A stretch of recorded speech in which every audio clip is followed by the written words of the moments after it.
This story is titled, My Fiancé Threatened to Call Off Our Wedding If I Didn't Meet Her Demands, so I ended things right there. Alright, so let me set the stage for you. I'm just a regular guy from a tiny town in Montana. Picture this: one main road, a diner that doubles as the gossip hub, and a Walmart that everyone treats like the mall. That's where I grew up, and honestly, I wouldn't trade it for anything. Life was slow and simple, and that's how I liked it. My family wasn't rich, but we weren't struggling either. My dad ran an auto repair shop, and my mom worked part-time at the local diner while keeping us kids in line. They were old school, salt-of-the-earth kind of people. My dad used to say, "You don't spend money you don't have, and you don't borrow unless you're out of option." Mom was the same. If we couldn't afford something, we didn't need it. No whining, no shortcuts, just hard work and patience. Growing up, I learned how to save early. My first job was mowing lawns for neighbors in the summer, and instead of blowing the money on video games like my friends, I'd stash most of it away. By the time I graduated high school, I had a couple thousand saved up, which felt like a fortune at 18. College wasn't a big flashy deal for me either. I went to a state school nearby, working part-time at a hardware store to cover my expenses. My degree was in information technology, nothing glamorous, but it got me a steady job as a network technician after graduation. It wasn't the kind of job that makes people go, wow, but it paid well, and I didn't dread going to work. By the time I hit 31, I was living the life I thought I wanted. I had a little apartment, a 10-year-old pickup that still ran great, and a decent savings account. I wasn't into flashy stuff. I bought my clothes on sale, cooked most of my meals at home, and didn't care about keeping up with trends. Life was simple, and I was content. Now, I'll admit, my dating life was nothing to write home about. I'd had a few girlfriends over the years, but nothing serious. Most of them wanted to move to the city or live a lifestyle I couldn't and didn't want to afford. That was fine by me. I figured the right person would come along eventually, someone who liked the same simple life I did. And then came Tina. I met Tina at a friend's house. My buddy Jake had just moved into a new house, and he threw a little get-together to celebrate. I wasn't planning to meet anyone that day.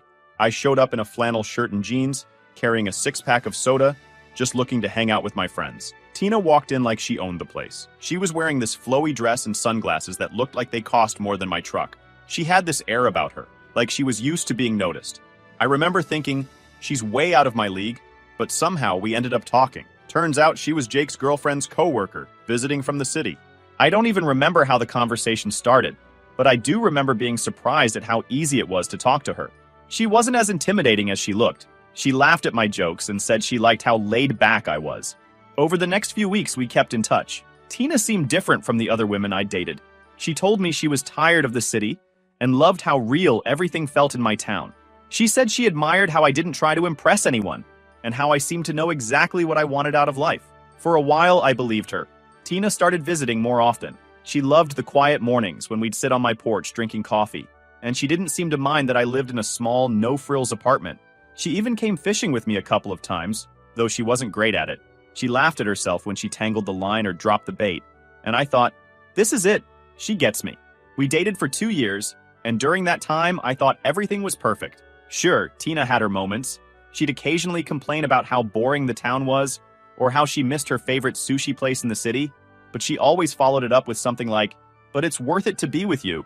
To be honest, I should have seen the cracks forming. For example, Tina would always joke about how she couldn't wait for me to get a better truck. She'd laugh and say, "Imagine us pulling up to a fancy restaurant in this thing."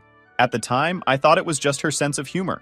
Now, I wonder if it was a hint of what was coming. Then, there was the way she'd talk about her life before we met. She'd drop casual comments about the designer clothes her parents used to buy her, or the fancy vacations she took as a kid. I didn't think much of it. I figured that was just her upbringing, and it didn't mean she was materialistic. But for every moment Tina spent being supportive and down to earth, there were little moments that made me pause. Like when she insisted we go to the nicest restaurant in town for our 1-year anniversary, even though she knew I was saving for a down payment on a house. Or when she rolled her eyes at the off-brand watch I bought her for her birthday, even though she said she loved it. Still, I ignored the red flags. I thought we balanced each other out, me being practical and her being more adventurous. I figured that's what relationships were about, meeting in the middle. So, when I decided to propose, I wanted it to reflect us, or at least what I thought us was. I spent weeks searching for the perfect ring.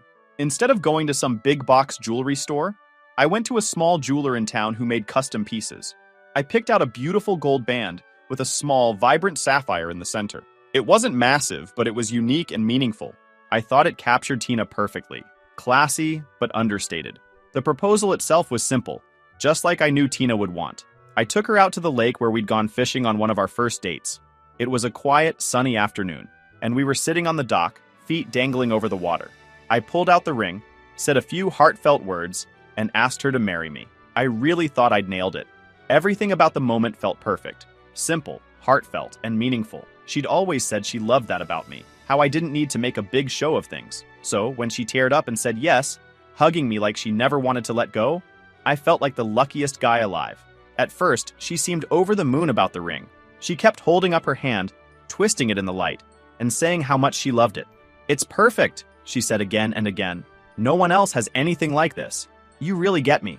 The first week after the proposal was like living in a dream. Tina was telling all her friends about how thoughtful I was, and how much the ring meant to her. I'd catch her snapping pictures of it on her hand, sharing them with her best friends, and smiling like a kid who just got their favorite toy. She'd hug me out of nowhere and say things like, "You're amazing, you know that?" It made me feel like I'd done everything right. But then, slowly, little things started to make me wonder. For one, she was showing the ring to everyone. Her co-workers, her girlfriends, even her yoga instructor, but not to her family. It came up when we visited her parents for dinner about 2 weeks after the proposal. I'd assumed she'd be just as excited to show them as she was with everyone else, but she didn't even bring it up. When her mom asked, "So, let's see the ring," Tina hesitated, her hand instinctively going to her lap. "Oh, it's not really, she started, before finally holding it up with a forced smile. Her mom examined it, tilting her head. It's nice. Very different."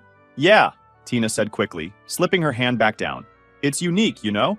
Not your typical diamond." Her dad didn't even look up from his steak, but her mom gave me a tight smile and said, "Well, if you two are happy, that's all that matters." Tina didn't say much after that, and the ride home was quiet. I asked her if everything was okay, and she shrugged it off. "Yeah, it's just my mom. She's always weird about stuff like that." I didn't push it, but it nagged at me. Why did it feel like she was embarrassed? Then there was the local community center I suggested for the wedding. It's a beautiful space that's affordable and has a lot of character. I thought it would be perfect for us.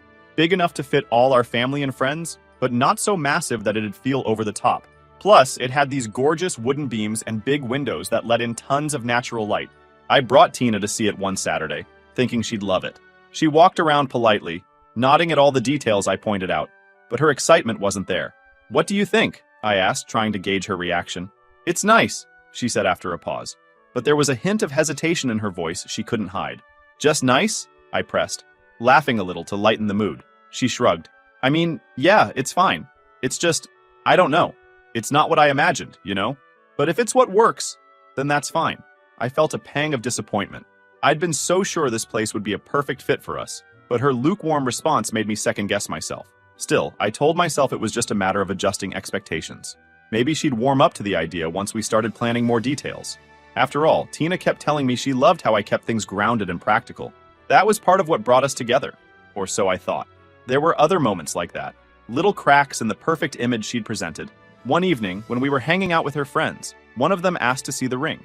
Tina held out her hand, and her friend gushed about how unique it was. "Oh my gosh, it's so you," her friend said. Tina smiled, but it was more subdued than usual. "Yeah, he really put a lot of thought into it," she said. Her tone was off, like she was trying to sound enthusiastic, but wasn't quite pulling it off. It felt like she was playing along for my benefit, and it left me with this gnawing feeling in the back of my mind. Still, I brushed it off. I figured maybe I was overthinking things. Wedding planning is stressful, right? Maybe she just had a lot on her plate. But as time went on, those little moments added up. Tina would rave about the ring and the proposal to some people, but downplay it with others, like she was trying to manage expectations depending on who she was talking to. I remember overhearing her on the phone with her sister one night. I wasn't eavesdropping, but I couldn't help catching snippets of the conversation. "Yeah, it's different," she said, her voice low. "Not what I expected, but no, I mean, it's fine. He really tried, and that's what matters, right?" That stung. I'd thought she genuinely loved the ring and everything it represented, but hearing her talk about it like that made me wonder if she was just putting on a show for me. At the time, I didn't know what to make of it. I wanted to believe she was just dealing with pressure from her family or friends, but part of me couldn't shake the feeling that Tina wasn't being entirely honest about how she felt. The thing is, she never outright complained. She didn't demand a different ring or insist we book some extravagant venue, but there was a subtle, unspoken disappointment that I couldn't ignore.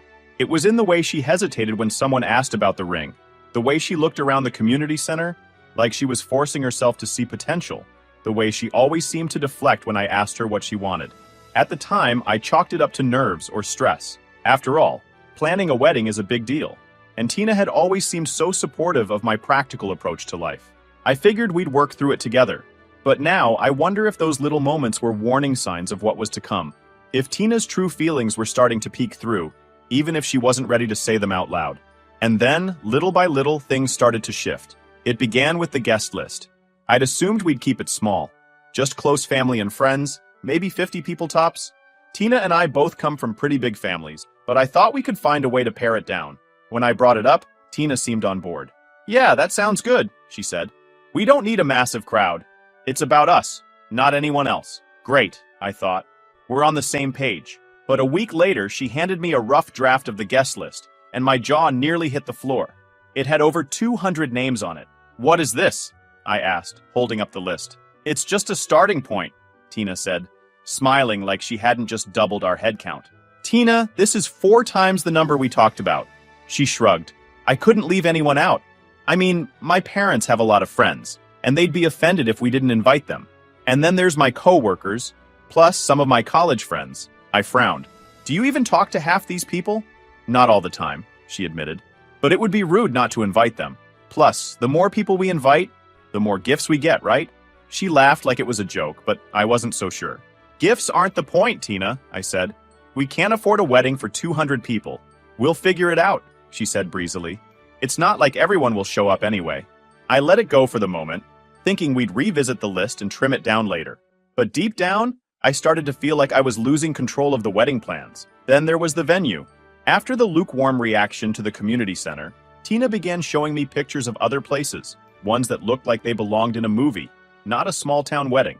One was a vineyard with sprawling gardens and chandeliers in the ballroom. Another was a fancy hotel downtown with a rooftop terrace and city views. "These are just ideas," Tina said, scrolling through the pictures on her phone. "They're beautiful," I admitted, "but they're way out of our budget." She sighed. "I know, but don't you think it would be amazing to get married somewhere like this? It's our wedding. It should feel special." "It will feel special," I said. "It's not about the venue. It's about us." Tina gave me a tight smile. "I know. I just want it to be memorable, that's all." I could tell she wasn't happy, but she didn't push it further that night. Still, the seed had been planted. As the weeks went on, her expectations kept creeping up. First, it was the guest list and the venue. Then it was the food. "What about a buffet?" I suggested one evening while we were going over catering options. "It's affordable and people can pick what they like." "Buffets are so casual," Tina said, wrinkling her nose. "Don't you think a plated dinner would be nicer?" "Sure, if we could afford it," I said. "But a sit-down dinner for 200 people would cost a fortune." "We don't have to go overboard," she said. "Just a couple of courses, maybe steak or salmon." "Tina, do you know how much that would cost?" "We'll figure it out," she said again. Her favorite phrase lately. It was the same with the entertainment. I suggested hiring a DJ, someone local who could play a mix of our favorite songs. Tina wanted a live band. "DJs are fine for a birthday party," she said. "But this is a wedding. A live band would make it so much more elegant." "Do you know how expensive live bands are?" She sighed. "It's just an idea. I'm not saying we have to do it, but wouldn't it be nice?" Every conversation felt like this. Her suggesting something extravagant and me reminding her we couldn't afford it. She always said she understood, but I could tell she was disappointed. It wasn't anything she said outright, but it was in the way her smile would falter or how she'd change the subject. The turning point came when Tina casually brought up the idea of hiring a wedding planner. "I think it would help take some of the stress off us," she said one night while we were having dinner. "Tina, wedding planners are expensive," I said. "But they save you money in the long run," she argued. "They know how to negotiate with vendors and stuff." "I think we can handle it ourselves," I said. "It's not like we're planning a royal wedding." Tina gave me a look I couldn't quite read. "I just don't want to feel overwhelmed," she said quietly. I felt a twinge of guilt. Maybe I was being too rigid. Tina had a demanding job, and I knew she wanted the wedding to be special. Still, I couldn't shake the feeling that her idea of special was getting further and further from what we'd originally talked about. The final straw, at least for this chapter, came when I caught her scrolling through pictures of engagement rings on her phone. Looking for ideas for someone else? I teased, peeking over her shoulder. She quickly locked the screen and gave me a nervous laugh. No, just browsing. For what? I asked, confused. Nothing, she said quickly. I didn't press her, but it stuck with me. Later that night, when she went to the bathroom, I couldn't resist sneaking a peek at her phone. The search history was full of diamond engagement rings and how to upgrade your engagement ring. I'd spent months saving for her ring, thinking it was exactly what she wanted. She'd told me how much she loved it, how thoughtful and unique it was. And now she was secretly looking for something bigger and flashier? I didn't say anything right away. I wanted to give her the benefit of the doubt, but it was hard to ignore the sinking feeling in my stomach. This was the moment I started to realize that the Tina I thought I knew, the one who loved my small-town values and didn't care about material things, might not have been entirely real. As time went on, Tina's true colors became harder and harder to ignore, starting with the bridal party. At first, Tina told me she wanted her bridesmaids to pick their own dresses within a certain color scheme. I thought that was thoughtful and practical. She'd always said she didn't want to burden her friends financially, but apparently that plan didn't last long. One night, she came home with a handful of bridal magazines and a Pinterest board full of ideas. "Look at these," she said, excitedly shoving the magazines in my face. I flipped through the pages, noticing the designer labels on every dress. "These are nice," I said hesitantly. "But they look expensive?" "Well, yeah," Tina said, as if it were obvious. "They're Vera Wang. You can't go wrong with a classic designer dress." For you or the bridesmaids?" I asked, already sensing where this was headed. "For the bridesmaids," she said casually, like it was no big deal. "Tina, those dresses are going to cost hundreds of dollars each," I said. "Are you sure your friends can afford that?" She shrugged. "They'll figure it out. It's one day, and it's important to me that everything looks cohesive. Plus, they'll have a beautiful dress they can wear again." "Tina, most people don't wear bridesmaid dresses again. It's not exactly practical." She rolled her eyes. "Why do you always have to be so negative? It's my wedding, and this is what I want. They'll understand." I didn't argue further, but the whole thing left a bad taste in my mouth. It wasn't just about the money. It was the way she seemed to expect her friends to bend over backward for her, no matter what. The next blow came with the bachelorette party. I thought she'd do something simple, like a night out with her friends, or a weekend at a cabin. But Tina had other ideas. "We're going to Miami," she announced one evening, grinning from ear to ear. "Miami?" I repeated, stunned. "Yeah, a long weekend on the beach with my girls. It'll be so much fun." "That sounds expensive," I said carefully. "Well, yeah," she said with a laugh. "But it's a once-in-a-lifetime thing. They'll understand." "Did you talk to your friends about it?" "Not yet," she admitted. "But I already booked the villa. They'll figure it out." "Tina, what if some of them can't afford it?" "Then they're not real friends," she said flatly. "If they cared about me, they'd make it work." I couldn't believe what I was hearing. This wasn't the Tina I thought I knew, the one who said she loved my simple, practical approach to life. It was like she'd transformed into a completely different person, someone who cared more about appearances and extravagance than the people around her. But the worst was yet to come. One evening, Tina sat me down and told me she'd been talking to her parents about the wedding budget. I braced myself, knowing this conversation wasn't going to go well. "So," she began, "my parents think we should really consider taking out a loan to make sure we have the wedding we deserve." I blinked, trying to process what she'd just said. "A loan? For the wedding?" "Yeah," she said, like it was the most reasonable thing in the world. "It's not like we can't pay it off later. It's just to make sure everything is perfect. Tina, we've talked about this. I don't want to start our marriage in debt." "It's not that big of a deal," she said, waving me off. "Everyone does it." "No, they don't," I said firmly. "And even if they did, I'm not doing it. I've worked hard to stay out of debt, and I'm not about to ruin that for one day." Tina's expression hardened. "You're being so selfish," she snapped. "This is supposed to be the happiest day of our lives, and you're acting like it's a chore." "I'm not being selfish," I said, trying to stay calm. "I'm being practical. We don't need to spend a fortune to have a beautiful wedding." She crossed her arms and glared at me. "Maybe you don't care about having a beautiful wedding, but I do. And if you loved me, you'd understand that." That hit me like a ton of bricks. I couldn't believe she was pulling the "if you loved me" card over something as ridiculous as taking out a loan for a wedding. "Tina, this isn't about love. It's about being responsible. I'm not going into debt for this. And that's final." She didn't say anything, just stood up and stormed out of the room. For the next few days, we barely spoke. Tina was clearly furious with me, but I wasn't backing down. I'd made my stance clear, and I wasn't going to let her guilt me into changing my mind. Then, as if to twist the knife further, she started involving my family. One night at dinner, my sister Becca pulled me aside. Hey, she said, I was talking to Tina, and she mentioned you've been, a little stubborn about the wedding plans. Stubborn?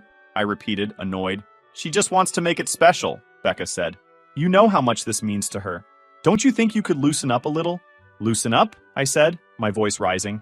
She wants me to take out a loan, Becca. A loan? For a wedding, Becca frowned. Well, yeah, but it's not like you can't pay it off later. That's not the point, I said, feeling my frustration boil over. I'm not going into debt for one day, no matter how special it is. If Tina can't understand that, then maybe we have bigger problems. Becca didn't have much to say after that, but I could tell she didn't agree with me. Tina had clearly done a good job of spinning the situation to make me look like the bad guy. At this point, I was starting to feel like I didn't even recognize the woman I'd proposed to. The kind, supportive, down-to-earth Tina I thought I knew had been replaced by someone who cared more about appearances and status than the life we were supposed to be building together. The wedding was no longer about us. It was about her and what she wanted. And the more I tried to stand my ground, the more she seemed to resent me for it. I wasn't sure how much more of this I could take. At this point, things were already on thin ice between me and Tina, but what happened next completely shattered whatever was left. The tension from all her demands and our fights had been building, but I still thought we might be able to work through it. I was wrong. It started with Tina asking me to come over to her parents' house for dinner. This wasn't unusual. We'd had dinner with her parents before. But this time, something felt off. She was overly sweet about inviting me, saying things like, "It's just a casual dinner. My parents want to talk about the wedding plans. Nothing serious." I should have trusted my gut because when I walked into their house that night, I could tell immediately that something was up. Her mom and dad were sitting in the living room with these overly polite smiles plastered on their faces. Tina's dad, a guy who rarely said two words to me before, suddenly acted like he was all buddy-buddy. "Ah, there he is," he said, clapping me on the back. "The man of the hour." I gave a small smile, not sure where this was going. Tina grabbed my arm and led me to the couch, sitting closer than usual. That was my second clue. Something was off. Tina usually wasn't big on PDA around her parents. Her mom brought out drinks, and we made small talk for a while. It was awkward, but I chalked it up to wedding stress. After about 20 minutes, Tina's dad cleared his throat and leaned forward. "So," he started, "Tina's told us about some of the financial disagreements you two have been having." I glanced at Tina, confused. She gave me this tight-lipped smile, like she was trying to encourage me to play along. Yeah, we've been talking about the budget," I said. "I think we just have different ideas about how much we want to spend." Her dad chuckled, but it wasn't a friendly laugh. It was the kind of laugh people use when they're about to say something they think is clever, but is really just condescending. "Well, son, a wedding isn't just a party. It's an investment. It's a reflection of your commitment to each other." "Right," I said slowly. "But I don't think starting a marriage in debt is the best way to reflect that commitment." Her mom chimed in, her voice dripping with fake concern. "Oh, but isn't it worth it to make Tina happy? She's always dreamed of a beautiful wedding. Don't you want to give her that?" I could feel my blood starting to boil. "Of course, I want her to be happy," I said. "But I also think we can have a beautiful wedding without spending money we don't have." Tina's dad leaned back in his chair and crossed his arms. "So, what I'm hearing is, you're not willing to step up for my daughter." That hit me, but I stayed calm. "No, what I'm saying is that I'm not willing to jeopardize our future for one day." Tina and I talked about having a simple, meaningful wedding, and that's what I thought we both wanted. Tina finally spoke up, her voice soft and almost pleading. "Babe, it's not about jeopardizing our future. It's about making memories, starting our life together in a way we can look back on and feel proud of." I turned to her, trying to keep my voice steady. "Tina, I want those things too, but I don't think we need to spend a fortune to have them. We can make memories without going into debt." Her mom sighed dramatically. "Oh, honey, sometimes men just don't understand. You're trying to create something magical, and that's hard for them to grasp." That was it. I'd had enough. I stood up, feeling the weight of their judgmental stares. "With all due respect," I said, looking at her parents, "this isn't about me not understanding. It's about priorities. I've worked hard to build a stable life, and I'm not going to throw that away for something we don't need. If that's not good enough for Tina, or for you, then maybe we need to reevaluate what this wedding is really about." Tina's dad stood up too, clearly trying to intimidate me. "Reevaluate? What are you saying, boy?" "I'm saying," I replied, my voice firm, "that I'm not going to be bullied into doing something I don't believe in. I love Tina, but I won't sacrifice my principles or my financial stability for anyone." The room went silent. Tina's mom looked like she'd just seen a ghost, and her dad's face turned bright red. Tina, on the other hand, looked absolutely stunned. "You're overreacting," she finally said, her voice shaky. "No, Tina, I'm not," I said, turning to face her. "This has been building for weeks. You've been pushing for things you know I can't afford, and I've tried to compromise, but it's never enough. I can't do this anymore." Her eyes filled with tears, but I didn't back down. "If having your dream wedding is more important than building a life together, then maybe we're not right for each other." "Tina, say something," her mom hissed. But Tina just stared at me, speechless. I grabbed my coat and turned to leave. "I think it's best if we take some time to think about what we really want," I said. "I'll let you know when I'm ready to talk." The next day, I packed up the few things Tina had left at my apartment and texted her to come pick them up. She didn't reply right away, but later that evening, she sent me a long message saying how hurt she was and how she couldn't believe I was giving up on us. I didn't respond. I knew there was no point. This wasn't about giving up. It was about refusing to be manipulated into something I didn't believe in. Standing my ground wasn't easy, but it was the right thing to do. I might have lost Tina, but I kept my dignity and my future. And honestly, that was worth a whole lot more than any wedding. Over the next few weeks, Tina's true nature became even more apparent. Through mutual friends, I learned she was telling people I was cheap and selfish for not agreeing to her wedding plans. Some of her friends reached out to me asking if it was true that I refused to pay for basic wedding expenses. I set the record straight with anyone who asked, but I didn't go out of my way to defend myself. People who really knew me wouldn't believe her nonsense anyway. What really blew my mind, though, was when I found out Tina was already dating someone new, a guy named Eric, who apparently worked as a lawyer and had a reputation for throwing money around.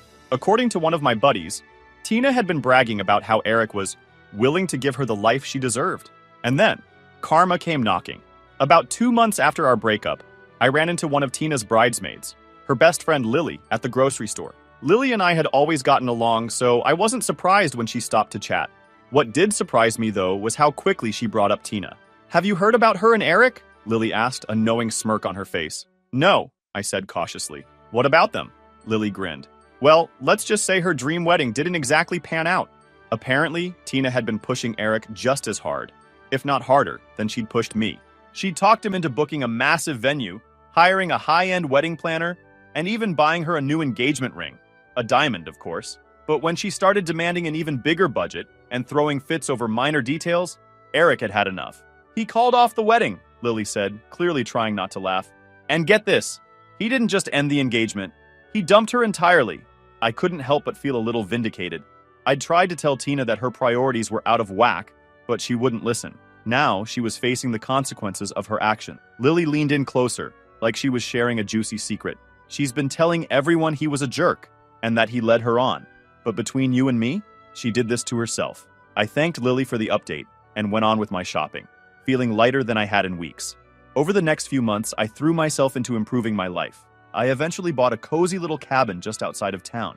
It was exactly the kind of place I'd always dreamed of. Quiet, peaceful, and mine.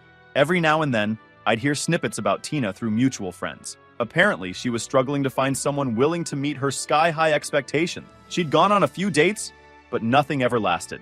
One of my buddies joked that she'd probably end up marrying her credit card if it had a high enough limit. Looking back, I'm grateful for everything that happened with Tina. It wasn't easy, and there were moments when I felt like giving in just to keep the peace. But standing my ground taught me an important lesson. Love isn't about bending over backward to meet someone else's unrealistic demands. It's about mutual respect, compromise, and building a life together. Tina may have thought she could bully and guilt me into giving her what she wanted, but in the end, she only showed me who she really was. And honestly, I'm thankful for that. Sometimes, you have to go through the tough stuff to find out what really matters. For me, that meant walking away from Tina and choosing to put my own happiness and values first.